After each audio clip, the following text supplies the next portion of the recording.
যাই হোক, আমরা আজকে যে আমাদের মেইন প্রোগ্রাম জয়েনিং প্রোগ্রাম আমরা এখন শুরু করতে যাচ্ছি।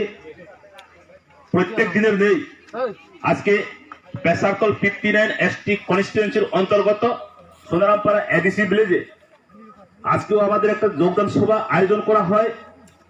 এই যোগদান সভায় যারা আজকে বিজেপি এবং সিপিআইএম ছেড়ে দীর্ঘদিনের সম্পর্ক ছেড়ে আমাদের ত্রিপুরা মোতাতে জয়েন করতেছে, তাদের নাম বসন্ত সাকমা, লালন বিকাশ সাকমা, লক্ষ্মীভূষণ সাকমা, প্রদীপ সাকমা, ইন কুমার সাকমা, জ্যোতিভূষণ সাকমা, দশরথ সাকমা, বিজয় সাকমা এবং রঞ্জিত রিয়াং, প্রদীপ সাকমা, রতনমণি সাকমা, কালাতন সাকমা।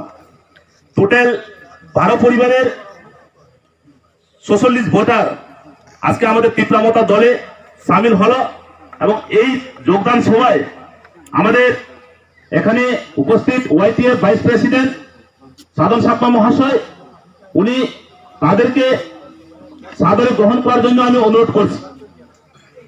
এখন সাধন সাকমা মহাশয় উনি তাদের সাদরে গ্রহণ করলেন। আজকে আমরা একটা বিষয় লক্ষ্য করছি, এই পেশারতল এলাকাতে প্রত্যেক দিনের নেই এইভাবে যোগদান সভা চলছে এবং আগামী দিনেও চলবে, যাতে আগামী পঞ্চায়েত নির্বাচন এবং 2023 বিধানসভা নির্বাচন আমরা এই 59 ST কনস্টিটুয়েন্সি থেকে বিপুল ভোটে জয়যুক্ত লাভ করতে পারি। এই লক্ষ্য, এই উদ্দেশ্য আমরা এই পেশারতল এলাকার সকল যারা নবাগত তাদেরকে আমাদের পেশারতল ত্রিপুরা মোতা কমিটির তরফ থেকে আন্তরিক অভিনন্দন এবং শুভেচ্ছা জানাচ্ছি।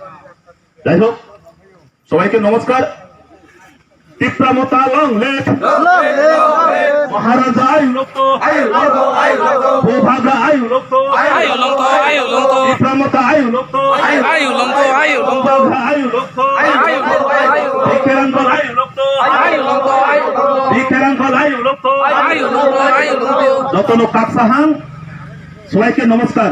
পাত্রতুরু গাই বেড়াইনো হামায়